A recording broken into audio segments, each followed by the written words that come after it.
பதம் கிடைக்குமா, பரம பதம் கிடைக்குமா, பரந்தாமன் திருவடியில் இடம் கிடைக்குமா, எனக்கு பரந்தாமன் திருவடியில் இடம் கிடைக்குமா. பந்தம் என்னும் நதியில் வீழ்ந்தேன், பாவம் என்னும் கடலில் சேர்ந்தேன். பந்தம் என்னும் நதியில் வீழ்ந்தேன், பாவம் என்னும் கடலில் சேர்ந்தேன். பரந்தாமா உன் கருணை படகாகுமா, பரந்தாமா உன் கருணை படகாகுமா. பதம் கிடைக்குமா, பரம பதம் கிடைக்குமா, பரந்தாமன் திருவடியில் இடம் கிடைக்குமா, எனக்கு பரந்தாமன் திருவடியில் இடம் கிடைக்குமா. ஹரியோம். வணக்கம் அன்பு நெஞ்சங்களே. ராமாயணம் 30வது நாள் இன்று.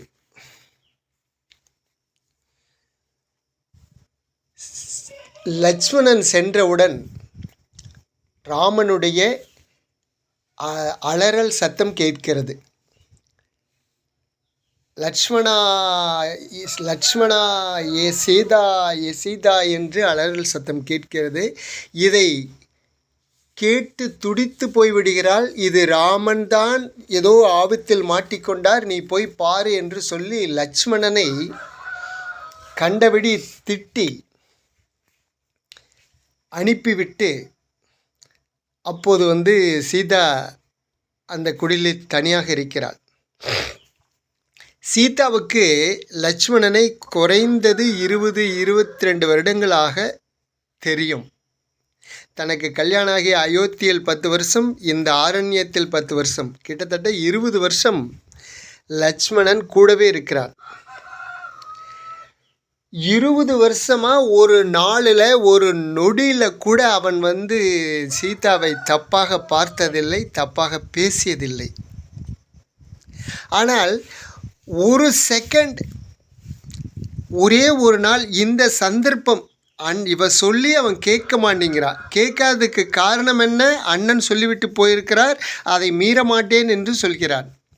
அந்த சந்தர்ப்பம் கிடைக்குதுங்கிறதுக்காக ஒரு பெரிய பிரமாண்டமான ஒரு பெரிய ஒரு அவப்பெயரை அவன் பேரில் போட்டு அவனை திட்டி அவனை காட்டுக்கு ராமனை தேடி போக வச்சிடறாங்க.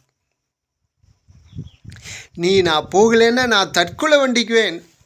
இது சரி. ராமனுக்கு அங்கே ஆபத்து வந்திருக்கு, நீ போகாமல் இங்கே நின்று கொண்டு இருக்கிறாய், நீ போகலைன்னா நான் தற்கொலை பண்ணிக்குவேன். இப்படி சொல்லட்டும், இது சொன்னாங்க, இப்படி சொல்லட்டும், தப்பு கிடையாது. ஆனால் நீ நயவஞ்சகன், நீ உங்கள் அண்ணன் இறப்பதை நீ காத்து கொண்டிருந்தாய், சந்தர்ப்பத்துக்காக தவித்து கொண்டிருந்தாய். இப்போ சந்தர்ப்பம் கிடைத்தவுடன் நீ பயன்படுத்துகிறாய். நீ என்னை அடைய வேண்டும் என்பதே உன் மனதில் இருக்கும் திட்டம். இப்படியெல்லாம் சொல்லி அவனுடைய மனசை காயப்படுத்தினாள். அது தாங்காமல் தான் லட்சுமணன் போனான். இது ஏன் நடக்குது அப்படின்னா, சில சமயம் விதியினுடைய கோளாறு. லட்சுமணன் போனால் தானே ராவணன் உள்ள வருவான். அப்போ தானே சீதையை தூக்க முடியும். தூக்குனா தானே ராமர் தேடி வருவார். அப்புறம் தானே யுத்தம் நடக்கும்.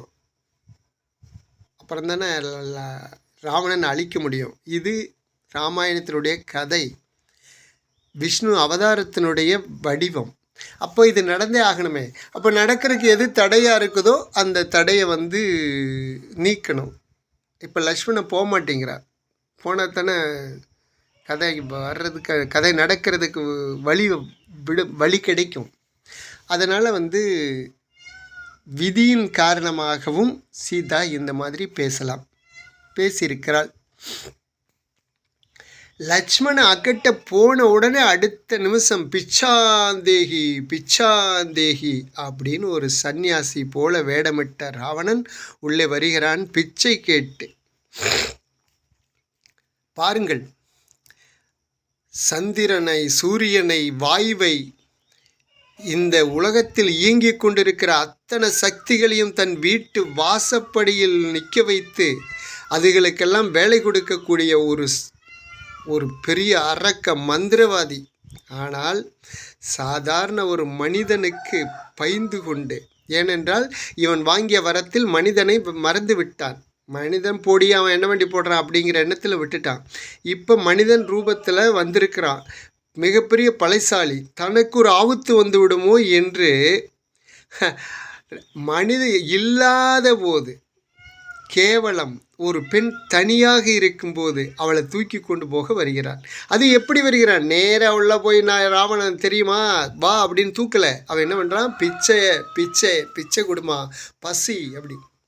உடனே ஐயோ, என் வீட்டுக்கு சன்னியாசி ஒருத்தர் வந்து அதுவும் பிச்சை பசி என்று சொல்லாமா, இருங்கள் நான் வீட்டுக்குள்ளே இருப்பதை எடுத்து வருகிறேன்னு உள்ளே போய் சாப்பாட்டை எடுத்து கொஞ்சம் கரைச்சி ஒரு குண்டாவில் கொண்டுட்டு வந்து, இந்தாருங்கள் சாமி வாங்கி கொள்ளுங்கள்னு வீட்டுக்குள்ளே இருந்துகிட்டே கொடுக்குறான். அப்படி ஆகாதம்மா, நீ வீட்டுக்குள்ளேருந்து தானம் செய்யக்கூடாது, வெளியில் வந்து கொடு என்கிறான். இல்லை இல்லை சுவாமி, என்னுடைய மைத்துனர் ஒரு கோடு போட்டிருக்கிறார், ஒரு கட்டளை இட்டிருக்கிறார், வீட்டை விட்டு வெளியே வரக்கூடாது, இந்த கோட்டை தாண்டக்கூடாது என்று. அதை நான் மீறினால் அது தர்மத்துக்கு நிகர ஆகிவிடும். ஆகவே என் கணவன் மேல் ஆணையிட்டு போட்டிருக்கிறார், நான் அதை தாண்ட மாட்டேன் சாமி, இந்தாருங்கள் வாங்கி கொள்ளுங்கள். ஓஹோ, நீ வெளியே வந்து கூட போட மாட்டாயா? அவ்வளவு நான் கேவலமானவனாகி விட்டேனா? இதோ உனக்கு நான் சாபமிடப் போகிறேன். அந்த சாபத்தால் நீ மட்டுமல்ல, உன் கணவன், உன் அனைவரும் அழிந்து நாசமாக போகிவிடுவீர்கள். நான் சாபம் போடுகிறேன் அப்படின்னு சொல்லி அவன் கையில் தண்ணி ஊத்துறா. ஐயோ வேண்டாம் சாமி, வேண்டாம் சாமி, நான் சாபமெல்லாம் விடாதீர்கள், நான் வந்து விடுகிறேன்னு சொல்லிட்டு வீட்டுக்குள்ளேருந்து வெளிவர்றா. வெளிவந்தது சாப்பாட்டை பிடிங்கள் சாமிங்கிற. என்ன பிடிப்பது? இந்த சாப்பாட்டுக்கா வந்தேன் நான் அப்படிங்கிறான். பின் எதற்காக வந்தீர்கள்? உன்னை தூக்கி போகவல்லவா வந்தேன், உன்னை என்னோடு சேர்த்து கொள்ளவல்லவா வந்தேன். ஏய், யார் நீ? சந்நியாசி வேஷம் போட்டுக்கொண்டு காமகனாக பேசுகிறாய். காவியுடை அணிந்து கொண்டு இப்படி இந்த காவியுடையில் கேவலப்படுத்தலாமா அப்படின்னு சீதா கேட்குற. சரி, நான் யார் என்று காட்டி விடுகிறேன் அப்படின்னு சொல்லிட்டு உடனே 10 தலையோடு ராவணன் நிற்கிறான். என்ன சீதா, நான் சாப்பிட வரவில்லை, உன்னை தூக்கி போகவே வந்தேன். உன்னுடைய அழகை கேட்டேன். உன்னுடைய அழகை பற்றி மாரிசன் சொன்னான், அகம்பனன் சொன்னான், அதே போல சூர்ப்பனகை சொன்னாள். ஆனால் அவர்கள் சொன்னதெல்லாம் விட நீ ரொம்ப அழகாக இருக்கிறாய். உன்னை முழுசாக அவர்கள் பார்க்கவில்லை, இதோ நான் உன்னை முழுசாக பார்க்கிறேன். நீ அழகின் வடிவம், எனக்காகவே பிறந்தாய், வா போகலாம் அப்படிங்கிறா. உடனே ஐயோ, யார் இங்கே பார், நான் ராமனுடைய மனைவி, இன்னொருத்தனுடைய மனைவியே இப்படி அவளுடைய அங்கங்களை, அவளுடைய அழகை ரசிப்பது தர்மத்துக்கு உகந்ததல்ல. நீ ஒரு நாட்டு அரசன் என்கிறாய், ராவணேஸ்வரன் என்று ஈஸ்வரனுடைய பெயரை சேர்த்து வைத்து கொண்டிருக்கிறாய். ஆகவே நீ செய்வது தவறு, போய்விடு, என்னை வழிவிடு, நான் வீட்டுக்குள்ளே போகணுங்கிறான். முடியாதுன்னு சொல்லி, அடி பெண்ணே, நீ அரண்மனையில் வாழ வேண்டியவள், என் அருகில் வாழ வேண்டியவள், இனிமேல் வந்துவிடு, எனக்கு நீதான் மகாராணி. அப்படி அரண்மனையில் வாழ வேண்டியவள், பட்டுமத்தியில் படுக்க வேண்டியவள், இந்த பாலும் காட்டுக்குள் இந்த காட்டுவாசிகளோடு சேர்ந்து வாழ்ந்து கொண்டிருக்கிறாயே, அது புனிதம் என்று சொல்கிறாயே, இது நியாயமா? வா என்று சொல்லி அவளை, சீதாவை ஒரே தூக்காக தூக்கி தோளில் வைத்து கொண்டு போய் புஷ்ப விமானத்தில் இவன் வந்த அந்த தேரில் போடுகிறான். இவனும் தேர் மேல் ஏறுகிறான். அப்போது, ஓ, என்னை எங்கே வந்தா, என் மகளை யார் அது, யார் தூக்கி கொண்டு போவது, நான் விடமாட்டேன் அப்படின்னு சொல்லி ஜடாயு வரும். ஜடாயு வந்து, போகாதே, என் சீதாவை இறக்கி விட்டு விடு, என் மகள் சீதாவை இறக்கி விட்டு விடு என்று அவன் ராவணனோடு மோதுகிறது. ராவணே, அற்ப பறவையே, நீ போய்விடு, இல்லை என்றால் அழிந்து விடுவாய், ரதமே நீ கிளம்பலாம் என்கிறது. அந்த என்னையா அற்பம் என்று சொன்னால் என்ன செய்கிறேன் பார் என்று சொல்லி அது அப்படியே மேலிருந்து பறந்து வந்து ஒரு அடி அடிக்கிறது. அந்த கோவுரு கழுதைகள்லாம் மயங்கி கீழே விழுகிறது. இன்னொரு இறகால் இன்னொரு அடி அடிக்கிறது. இவனுடைய சக்கரம் கழுண்டு விழுகிறது. அப்புறம் பார்த்தா ராவணன், ஓ இது பெரிய கழுகு போல் இருக்கிறதுன்னு சொல்லி தன்னுடைய வாளை உருவினான். இவனை அடிக்க வரும்போது கீழே குனிந்து ஒரு வெட்டு வெட்டினான். இறகு ஒரு பக்க இறகு வெட்டி விட்டது. ஒரு தனியாக விழுந்தது. ஒரு இறகில் பறந்து கொண்டு மீண்டும் அது சண்டைக்கு வந்தது. இன்னொரு இறகையும் வெட்டிவிட்டான். இறகு 2 வெட்டப்பட்டது. ஜடாயு கீழே விழுந்தது. மறுபடியும் ஒரு வெட்டு வெட்டினான். உடம்பு கண்டங்களாக மாறியது. 2 துண்டாக மாறியது. அந்த ஜடாயு அப்படியே இரத்த வெள்ளத்தில் விழுந்தது. ஐயோ ஜடாயு, உங்களுக்கு இப்படி ஆகிவிட்டதே. என் ராமன் வந்தால் சொல்லுங்கள், என் லட்சுமணன் வந்தால் சொல்லுங்கள், இந்த மாதிரி ஒரு அரக்கன் என்னை தூக்கி கொண்டு போகிறான், ராவணன் என்னை தூக்கி கொண்டு போகிறான் என்று சொல்லுங்கள் சொல்லுங்கள் சொல்லிட்டு அப்படியே ராவண உடனே அவன் கையசைத்தான். குதிரை எழுந்தது. ரதங்கள் அந்த சக்கரமெல்லாம் சரியானது. உடனே ஆகாய வழியாக அவன் கிளம்பினான். இவன் ஆகாயத்தில் போய் கொண்டிருக்கும்போது, ஐயோ என்னை யாரும் கேட்பார் இல்லையா, யாருமே என்னை பார்க்க மாட்டீர்களா, யாரும் இல்லாத நேரத்தில் இப்படி ஒரு கோழை வந்து தூக்கி கொண்டு போகிறானே, என் கணவன் இருக்கும்போதோ என் மைத்துனர் இருக்கும்போதோ நீ வந்து வீரமாக என்னை சண்டை கட்டி கொண்டு போயிருந்தால் நீ ஒரு இலங்கையினுடைய அரசன் என்று நினைப்பேன். ஆனால் ஒருத்தரும் இல்லாத போது பேடியாக வந்து தூக்கி செல்கிறாயே அப்படின்னு சீதா அது அப்படின்னு அவன் சிரிச்சுக்கிட்டு, அதுக்கு காரணம் இருக்கிறது சீதா அப்படின்னு சொல்லிட்டு சிரிச்சுக்கிட்டே போவான். ஏ வனங்களே, ஏ நதிகளே, என் கணவன் வந்தால் சொல்லுங்கள்னு சொல்லி தன்னுடைய கழுத்தில் இருந்த நகைகளை எல்லாம் கழட்டி போடுகிறாள் சீதாதேவி.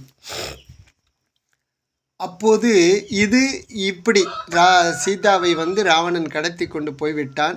இந்த சூழ்நிலையில் லட்சுமணன் ஓடுகிறான் ராமனை நோக்கி. ராமன் திரும்பி ஓடி வருகிறான். 2 பேரும் சந்தித்து கொள்கிறார்கள். லட்சுமணா, எதற்காக இங்கே வந்தாய்?